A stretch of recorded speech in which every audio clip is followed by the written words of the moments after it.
तो आज बात करते हैं वाइमर गणराज्य की।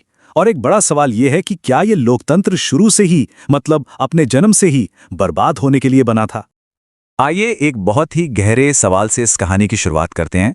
आखिर ऐसा कैसे हो जाता है कि किसी देश का अपमान, उसकी बेइज्जती एक तानाशाह के लिए सबसे बड़ा मौका बन जाए? वाइमार गणराज्य की कहानी असल में हमें इसी सवाल के जवाब तक ले जाती है। तो देखिए, वाइमार गणराज्य क्यों फेल हुआ, ये समझने के लिए हमें कहानी की जड़ तक जाना होगा। और वो जड़ थी वो गहरा सदमा, वो शौक जिससे पूरा जर्मनी गुजर रहा था। ये सदमा था पहले विश्व युद्ध में मिली हार का। तो हुआ ये कि 1914 में पहला विश्व युद्ध शुरू हुआ। 4 साल बाद 1918 तक आते आते एलाइड पावर्स यानी मित्र शक्तियों ने जर्मनी को हरा दिया। और फिर उसी साल नवंबर में सम्राट कैसर को अपनी गद्दी छोड़नी पड़ी। इसके साथ ही शाही जर्मनी का पूरा दौर ही खत्म हो गया। अब जरा सोचिए, जर्मन लोगों को ना अपनी सेना पर बड़ा घमंड था, बहुत नाज था। तो उनके लिए ये सिर्फ एक मिलिट्री हार नहीं थी, नहीं, ये एक बहुत बड़ा मनोवैज्ञानिक सदमा था। और जानते हैं, इसी सदमे और गुस्से से एक बहुत ही खतरनाक सोच ने जन्म लिया। लोगों के बीच ये बात आग की तरह फैल गई कि अरे, हमारी सेना तो हारी नहीं, हमें तो हमारे ही नेताओं ने धोखा दिया है, हमारी पीठ में छुरा घोंपा है। यही वो पीठ में छुरा घोंपने वाली कहानी थी, एक ऐसा जहर जिसने आने वाले कई सालों के लिए जर्मनी की सियासत को बर्बाद कर दिया। और वो नेता जिन्होंने नवंबर 1918 में शांति समझौते पर साइन किए थे, उन्हें क्या मिला? उन्हें नाम मिला नवंबर के अपराधी का। सोचिए कितना अपमानजनक नाम। बस इसी एक लेबल ने नए डेमोक्रेटिक लीडर्स को हमेशा के लिए देश की हार से जोड़ दिया। ये एक ऐसा दाग था जो कभी मिट ही नहीं पाया। तो माहौल कैसा था? संकट, हार, धोखा और चारों तरफ उथल-पुथल। और ठीक इसी माहौल के बीच जर्मनी के पहले लोकतंत्र यानी वाइमर गणराज्य का जन्म हुआ। अब देखिए, कागज पर तो सब बहुत अच्छा था। नवंबर 1918 में इस नए गणराज्य का ऐलान हुआ। एक नया डेमोक्रेटिक संविधान बनाया गया। यहां तक कि महिलाओं को भी वोट देने का हक मिला, जो उस जमाने में बहुत बड़ी बात थी। लेकिन एक बहुत बड़ी बुनियादी कमजोरी थी। इस गणराज्य का जन्म ही हार की शर्मिंदगी के साए में हुआ था। और ये बोझ इसके कंधों से कभी उतरा ही नहीं। ये सरकार पहले से ही नाजुक थी और फिर इस पर एक और, शायद सबसे बड़ा और तबाह करने वाला हमला हुआ। और वो था वर्साय की संधि। जरा इस नंबर पर गौर कीजिए, 6 अरब पाउंड। इस संधि ने जर्मनी पर 6 अरब पाउंड का जबरदस्त हर्जाना ठोक दिया। आज ये रकम बहुत बड़ी लगती है, उस जमाने में तो ये सोच से भी परे थी। मतलब इतनी बड़ी रकम कि इसने जर्मनी की इकोनॉमी की कमर तोड़कर रख दी। लेकिन मामला सिर्फ पैसों का नहीं था, असली चोट तो आत्मसम्मान पर लगी थी। शर्तें देखिए, एक से बढ़कर एक अपमानजनक। सबसे पहली और सबसे चुभने वाली बात, वॉर गिल्ट क्लॉज, मतलब युद्ध की पूरी जिम्मेदारी अकेले जर्मनी की है। फिर वो 6 अरब पाउंड का हर्जाना तो था ही, सेना घटाकर सिर्फ 1 लाख कर दी गई। एयरफोर्स रखने पर तो पूरी तरह पाबंदी लगा दी। और तो और जर्मनी के सारे विदेशी उपनिवेश और यूरोप में भी कई जरूरी जमीनें छीन ली गई। हर एक शर्त अपमान के जख्म पर नमक छिड़कने जैसी थी। तो भला आम लोग क्या सोचते? उनके मन में एक सीधी सादी बात बैठ गई कि ये जो नया लोकतंत्र आया है ना, ये हमारे लिए हार और बर्बादी लेकर आया है, तरक्की नहीं। बस यही वो सोच थी जिसने डेमोक्रेसी, हार और गरीबी को एक ही धागे में पिरो दिया। और धीरे धीरे लोगों का इस नए सिस्टम से भरोसा ही उठ गया। लेकिन दिक्कतें सिर्फ बाहर से नहीं आ रही थीं। नहीं, इस गणराज्य के अपने सिस्टम में, इसके संविधान में ही कुछ बहुत बड़ी घातक खामियां थीं। इसमें सबसे बड़ी गड़बड़ थी प्रोपोर्शनल रिप्रेजेंटेशन वाला चुनावी सिस्टम। अब देखिए, सुनने में यह कितना अच्छा लगता है ना, कि हर एक वोट की गिनती होगी। पर इसका नतीजा क्या निकला? नतीजा ये हुआ कि संसद में दर्जनों छोटी छोटी पार्टियां पहुंच गईं और किसी भी एक पार्टी को मेजॉरिटी यानी बहुमत कभी मिल ही नहीं पाया। तो फिर क्या होता था? कमजोर मिलीजुली सरकारें बनती थीं जो कुछ ही महीनों में ढह जाती थीं। मतलब देश में लगातार पॉलिटिकल ड्रामा और अस्थिरता बनी रहती थी। और फिर संविधान में एक और चीज थी, आर्टिकल 48। ये बहुत बहुत जरूरी है। ये समझ लीजिए कि संविधान में एक चोर दरवाजा था, एक ऐसा दरवाजा जो राष्ट्रपति को इमरजेंसी के नाम पर बेहिसाब ताकतें दे देता था। इसका मतलब ये था कि राष्ट्रपति जब चाहे डेमोक्रेसी को सस्पेंड कर सकता था और बस अपने फरमानों से देश चला सकता था। और यही वो हथियार था जिसका इस्तेमाल करके आगे चलकर हिटलर ने पूरी डेमोक्रेसी को खत्म कर दिया। तो अब जरा इन सारी कड़ियों को जोड़कर देखिए। एक देश जो सदमे में है, अपमानित महसूस कर रहा है और राजनीतिक रूप से पूरी तरह अस्थिर है। मतलब एक चरमपंथी के सत्ता पर कब्जा करने के लिए एक परफेक्ट तूफान, एक परफेक्ट स्टॉर्म तैयार हो रहा था। तो आइए इस पूरी तबाही की रेसिपी को एक बार फिर से देखते हैं। स्टेप 1, पहले विश्व युद्ध में हार का गहरा सदमा। स्टेप 2, वर्साई की संधि से मिला जबरदस्त राष्ट्रीय अपमान। और स्टेप 3, खुद के पॉलिटिकल सिस्टम की अंदरूनी कमजोरियां। और इन सबको मिला दें तो नतीजा क्या निकला? एक ऐसा लोकतंत्र जो पैदा होते ही गिरने की कगार पर खड़ा था। लोकतंत्र हमारे लिए हार लेकर आया, कोई समृद्धि नहीं। सोचिए, ये एक बहुत ही ताकतवर भावना थी, एक ऐसा जहर जो वाइमर रिपब्लिक की नसों में उसके पैदा होने के दिन से ही दौड़ रहा था। बस इसी एक सोच ने, इसी एक भावना ने जर्मनी के लोकतंत्र की नींव में जहर घोल दिया था और यहीं से उसके पतन का मंच तैयार हुआ। अब हम एक एक करके देखेंगे कि कैसे डोमिनोज की तरह एक घटना ने दूसरी को गिराया और इस गणतंत्र को उसके अंत तक पहुंचा दिया।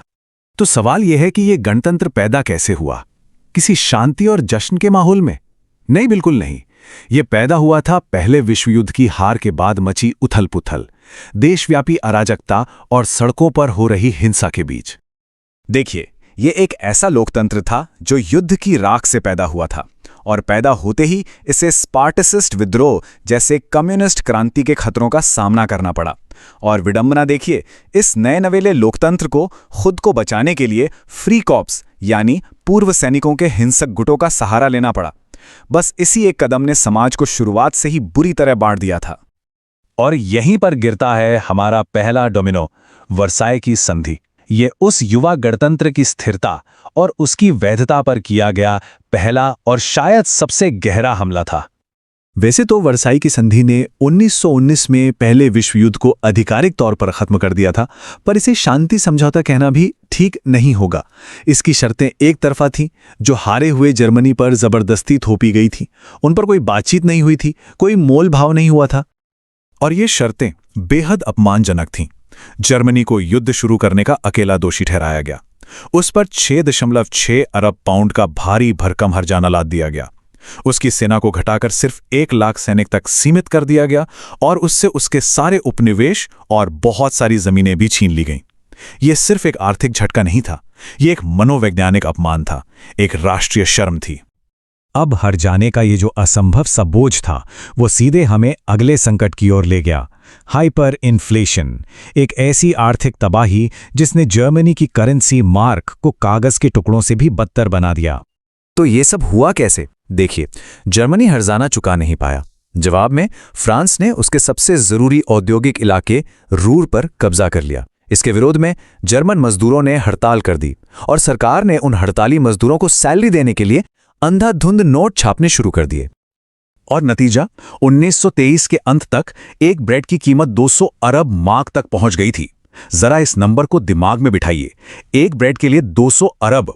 इस एक आंकड़े से ही उस संकट की भयावता का अंदाजा लगाया जा सकता है। इसका जो सामाजिक असर था वो तो और भी विनाशकारी था। लोगों की जिंदगी भर की बचत रातों रात खाक हो गई। मध्यम वर्ग, जो किसी भी समाज की रीढ़ होता है, वो आर्थिक रूप से पूरी तरह तबाह हो गया।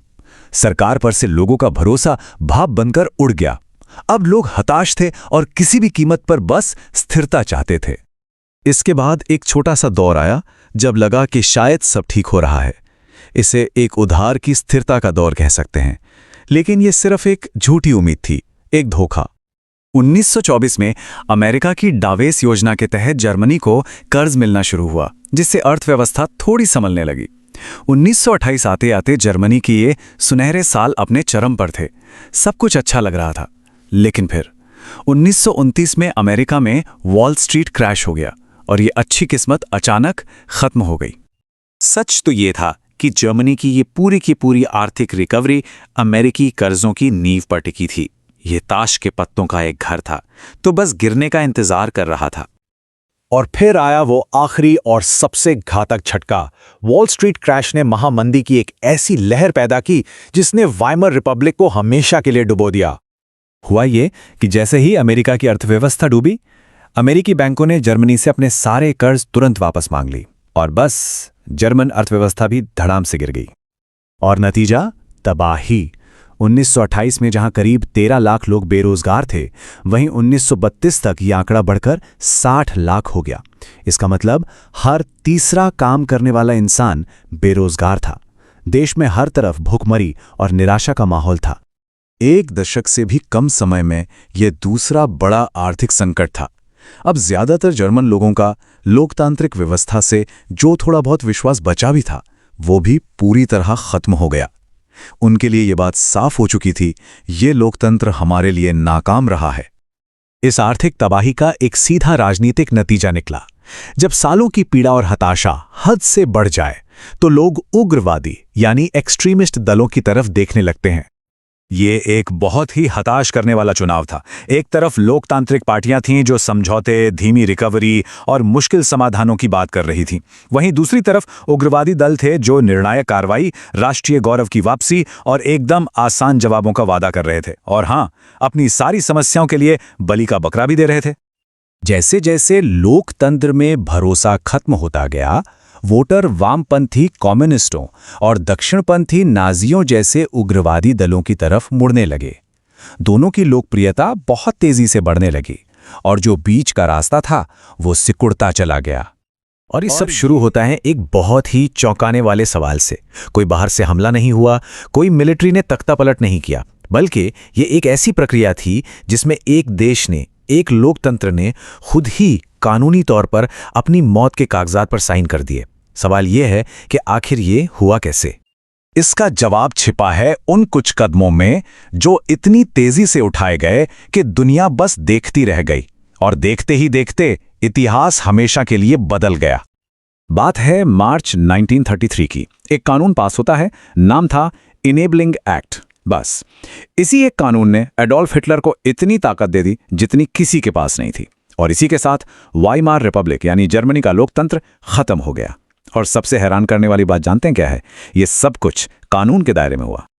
लेकिन यहां एक बड़ा सवाल खड़ा होता है। एक ऐसी पार्टी जो पॉलिटिक्स में कहीं गिनती में ही नहीं थी, वो इस मुकाम तक पहुंची कैसे?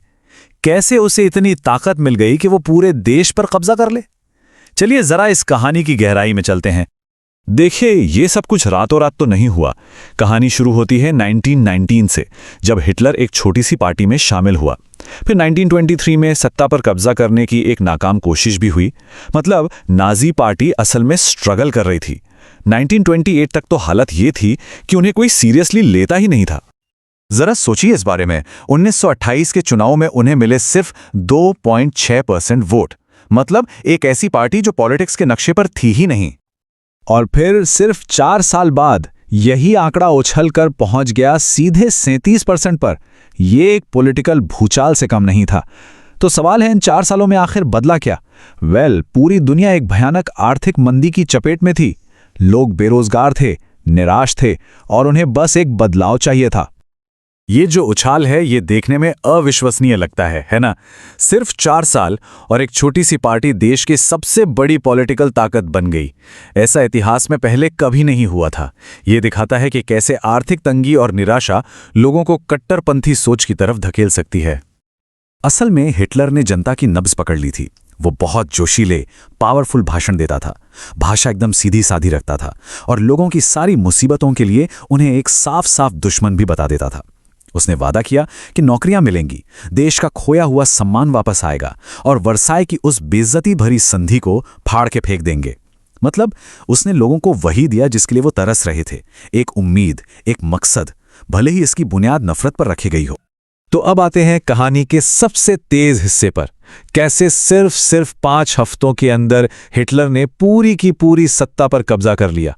यह सब कुछ इतनी तेजी से हुआ कि किसी को संभलने का मौका ही नहीं मिला। ये सब एक डोमिनो इफेक्ट की तरह था। 30 जनवरी को हिटलर चांसलर बना। ठीक 1 महीने बाद देश की संसद में आग लग गई। इल्जाम डाल दिया गया कम्युनिस्टों पर, और बस इसी घटना का बहाना बनाकर एक इमरजेंसी कानून लाया गया, फायर डिक्री। इस एक कानून ने लोगों के सारे बुनियादी हक, जैसे कि बोलने की आज़ादी, सब छीन लिए। और फिर हुआ आखिरी वार। इनेबलिंग एक्ट पास हुआ, जिसने हिटलर को संसद के बिना ही कानून बनाने की पूरी ताकत दे दी, और यहीं से तानाशाही की नींव पड़ गई। और बस इसी एक कानून के साथ जर्मनी में सिर्फ एक ही पार्टी रह गई। लोकतंत्र की कानून का सहारा लेकर हत्या कर दी गई थी। अब जब पॉलिटिकल पावर हाथ में आ गई तो अगला कदम था खौफ का एक ऐसा साम्राज्य बनाना जहां कोई आवाज न उठा सके। ये काम किया गया 3 संगठनों के जरिए। पहली थी गेस्टापो, सीक्रेट पुलिस जो हर किसी पर हर वक्त नजर रखती थी। दूसरी थी एसएस, जो पहले तो हिटलर का पर्सनल सिक्योरिटी दस्ता थी पर बाद में एक बहुत बड़ी फोर्स बन गई। और तीसरी थी एसए, पार्टी के वो शुरुआती स्टॉर्म ट्रूपर्स। ये तीनों असल में डर फैलाने के हथियार थे। और इसका नतीजा बहुत भयानक था। बोलने की, लिखने की आज़ादी सब खत्म। जो भी पॉलिटिकल दुश्मन थे या फिर यहूदी और दूसरे अल्पसंख्यक, उन्हें कॉन्सेंट्रेशन कैंप्स में भेजा जाने लगा। सरकार को यह हक मिल गया कि वो किसी को भी बिना किसी सुनवाई के जेल में डाल सकती थी। लेकिन ये जो सारा आतंक था, ये सिर्फ सत्ता के लिए नहीं था। नहीं, इसके पीछे एक बहुत गहरी और खतरनाक सोच काम कर रही थी। तो सवाल ये है कि इन सारे कामों के पीछे की सोच क्या थी? वो कौन सी आइडियोलॉजी थी जो नाजी हुकूमत के असली मकसद को चला रही थी? देखिए, नाजी सोच के सेंटर में थी नस्ल की थ्योरी। उनका यह मानना था कि आर्य नस्ल दुनिया में सबसे बेहतर है और यहूदी, स्लाव जैसी दूसरी नस्लें वो न सिर्फ उनसे कम हैं बल्कि जर्मनी की दुश्मन भी हैं। यही वो खतरनाक सोच थी जो उनके हर जुल्म की वजह बनी। और दूसरा बड़ा आइडिया था लेबेंसराम। इसका मतलब है रहने की जगह। उनका मानना था कि जर्मन लोगों को फैलने के लिए और जमीन चाहिए, खास तौर पर ईस्टर्न यूरोप में, और इसके लिए अगर जंग भी करनी पड़े तो की जाएगी। और यही वो सोच थी जो सीधे सीधे हमें दूसरे विश्व युद्ध की तरफ ले गई। और ये सिर्फ ख्याली बातें नहीं थीं, इस पर फौरन काम शुरू हो गया। 1933 में जर्मनी लीग ऑफ नेशंस से बाहर हो गया। 1936 में राइनलैंड पर दोबारा कब्जा कर लिया। 1938 में ऑस्ट्रिया और सुडेटनलैंड को अपने देश में मिला लिया। ये सारे कदम उसी जमीन हड़पने वाली सोच का नतीजा थे। तो इस पूरे दौर को समझने के लिए हमने इसे 5 हिस्सों में बांटा है। हम शुरू करेंगे उस मूल विचार से, यानी नाजी विचारधारा से। फिर देखेंगे कि उस विचारधारा ने समाज को कैसे बदला, उसका भयानक नतीजा क्या निकला, वो साम्राज्य आखिर गिरा कैसे, और सबसे जरूरी, हम आज भी इस इतिहास से क्या सीख सकते हैं। चलिए शुरू करते हैं। देखिए, हर बड़े एक्शन के पीछे एक सोच होती है और नाजी जर्मनी के मामले में उनके हर एक कदम के पीछे एक बहुत ही खतरनाक विचारधारा काम कर रही थी। तो कुछ भी समझने से पहले आइए पहले इसी विचारधारा की जड़ तक चलते हैं। तो क्या थी ये नाजी विचारधारा? इसके सेंटर में कुछ बहुत ही, कह सकते हैं, जहरीली मान्यताएं थीं। ये सिर्फ कुछ थ्योरीज नहीं थीं, बल्कि एक ऐसी सरकारी पॉलिसी की बुनियाद थी जिसने लाखों लोगों की जिंदगी को हमेशा के लिए बदल दिया। असल में ये चरम राष्ट्रवाद, नस्लवाद और तानाशाही का एक बहुत ही खतरनाक कॉकटेल था। ये सिर्फ कोई हवाई बातें नहीं थीं, बल्कि ये एक पूरा एक्शन प्लान था। जैसे कि आर्यन नस्ल ही सबसे बेहतर है, यहूदियों से नफरत और पूरब की तरफ अपना इलाका बढ़ाने की चाहत, जिसे वो लेबेंसराइम या लिविंग स्पेस कहते थे। इन सब ने मिलकर एक बहुत ही विनाशकारी एजेंडा तैयार किया। अब चलिए देखते हैं कि इस एजेंडे को पूरे समाज पर लागू कैसे किया गया। कोई भी आइडिया तब तक सिर्फ एक आइडिया ही रहता है जब तक उसे लागू करने के लिए कोई सिस्टम या मशीन ना बनाई जाए, और नाजियों ने बिल्कुल यही किया। उन्होंने जर्मन समाज के हर एक हिस्से को अपनी विचारधारा के सांचे में ढालने के लिए एक बहुत ही क्रूर पर असरदार सिस्टम तैयार किया। नाजी जर्मनी में आपकी पहचान आपकी नहीं थी, वो राज्य की थी। बचपन से ही लड़कों को फ्यूरर का वफादार सिपाही बनने की ट्रेनिंग दी जाती और महिलाओं का रोल सिर्फ आर्यन बच्चे पैदा करने तक ही सीमित कर दिया गया था। मतलब आपकी जिंदगी के हर पड़ाव पर सिर्फ और सिर्फ राज्य का कंट्रोल था। अब लोगों के दिमाग को कंट्रोल करने के लिए नाजियों ने एक बहुत ही ताकतवर प्रोपेगेंडा मशीन का इस्तेमाल किया। जोसेफ गोबेल्स की लीडरशिप में अखबार, फिल्में, रेडियो सब पर सरकार का कब्जा हो गया। हिटलर को एक भगवान की तरह पेश किया गया और बड़ी बड़ी रैलियां करके ये दिखाया गया कि पूरा देश उनके साथ है। लेकिन ये तो कहानी का सिर्फ एक पहलू था। कंट्रोल का दूसरा और शायद ज्यादा भयानक पहलू था आतंक। जैसा कि ये लाइन कहती है, प्रचार ने एकता का भ्रम पैदा किया, जबकि आतंक ने विपक्ष को चुप करा दिया। मतलब ये एक दुधारी तलवार थी। बाहर से एकता का दिखावा करो और अंदर जो भी आवाज उठाए उसे खौफ से चुप करा दो। जब नस्ल के नाम पर नफरत को एक देश की पूरी ताकत मिल जाती है तो इंसानियत अपने सबसे निचले स्तर पर पहुंच जाती है। और नाजी विचारधारा का सबसे भयानक, सबसे दर्दनाक नतीजा था होलोकॉस्ट। 60 लाख। हॉलोकॉस्ट के दौरान करीब करीब 60 लाख यहूदियों को बहुत ही सिस्टमैटिक तरीके से मार दिया गया। ये नंबर इतना बड़ा है कि सोचकर भी रूह कांप जाती है। ये सिर्फ एक आंकड़ा नहीं है, ये 60 लाख कहानियों, जिंदगियों और सपनों का अंत था। और ये नफरत सिर्फ यहूदियों तक ही सीमित नहीं थी। नाजियों ने जिप्सी, विकलांग लोगों, पोलैंड के नागरिकों और अपने हर राजनीतिक विरोधी को निशाना बनाया। मतलब जो भी उनकी विचारधारा में फिट नहीं होता था वो दुश्मन था। ये नफरत की एक बहुत बड़ी और सुनियोजित मशीन थी। तो सवाल ये उठता है कि इतने बड़े पैमाने पर ये हत्याएं की कैसे गईं? नाजी शासन ने इसे किसी फैक्ट्री की तरह एक इंडस्ट्रियल प्रोसेस में बदल दिया था। ये मौत की एक पूरी मशीनरी थी। सबसे पहले लोगों को बस्तियों में अलग थलग किया गया, फिर उन्हें मजदूरी कैंपों में भेजा गया और आखिर में ऑश्विट्स और ट्रिब्लिंका जैसे डेथ कैंप्स में गैस चेंबरों में उनकी जान ले ली गई। ये सब कुछ एक ठंडे दिमाग से, पूरी प्लानिंग के साथ किया गया। लेकिन जो सिस्टम इतनी नफरत और क्रूरता पर बना हो वो हमेशा के लिए नहीं टिक सकता। और मजे की बात यह है कि जिन वजहों से नाजी इतने ताकतवर बने वही वजहें उनके पतन का कारण भी बनी। ये टाइमलाइन दिखाती है कि ये सब कितनी तेजी से हुआ। 1939 में युद्ध शुरू होता है। 1941 में वो सोवियत संघ पर हमला करके एक बहुत बड़ी गलती करते हैं और 1945 आते आते सब खत्म। ये एक ऐसे उल्कापिंड की तरह था जो तेजी से ऊपर गया और फिर जलकर खाक हो गया। पर ऐसा हुआ क्यों? इसके गिरने की कई वजह थी। पहली, वो बहुत तेजी से बहुत ज्यादा फैल गए। दूसरी, सोवियत संघ पर हमला करके उन्होंने एक ऐसा मोर्चा खोल दिया जिसे जीतना नामुमकिन था। और उनकी पूरी अर्थव्यवस्था ही जंग और लूट पर टिकी थी जो ज्यादा दिन चल नहीं सकती थी। सीधी सी बात है, जो सिस्टम लगातार सिर्फ लड़ाई और नफरत पर बना हो वो एक दिन खुद को ही खत्म कर लेता है। और मई 1945 में जब हार तय हो गई तो हिटलर ने खुदकुशी कर ली और ये पूरा शासन ढह गया। तो इन सब भयानक घटनाओं के बारे में जानने का, इन्हें याद करने का आखिर मतलब क्या है? हमें इस इतिहास से कौन सा सबसे जरूरी सबक मिलता है? सबसे बड़ा सबक यह है कि आइडियाज यानी विचार बहुत मायने रखते हैं। एक खतरनाक विचार जब ताकतवर हो जाता है तो वो बहुत ही भयानक सिस्टम बना सकता है। इस इतिहास को समझना सिर्फ तारीखें रटना नहीं है, बल्कि ये देखना है कि कैसे सोच, कैसे आइडियाज असल दुनिया में इतने विनाशकारी नतीजे ला सकते हैं। और इस समझ को जिंदा रखना हम सबकी जिम्मेदारी है। अगर इस विश्लेषण से आपको इन मुश्किल घटनाओं को थोड़ा बेहतर ढंग से समझने में मदद मिली है तो इस जानकारी को दूसरों तक भी जरूर पहुंचाएं। अगर इस डिटेल्ड एक्सप्लेनेशन ने आपके कॉन्सेप्ट्स को क्लियर किया है तो इसे लाइक करें, दूसरों के साथ शेयर करें और ई-पाठशाला यूट्यूब चैनल को सब्सक्राइब करना बिल्कुल ना भूलें। ये कंटेंट सिर्फ आपके लिए ही नहीं बल्कि हर उस स्टूडेंट के लिए जरूरी है जो इतिहास को रटना नहीं बल्कि सच में समझना चाहता है। आपका एक शेयर किसी और की कंफ्यूजन दूर कर सकता है। देखने के लिए शुक्रिया।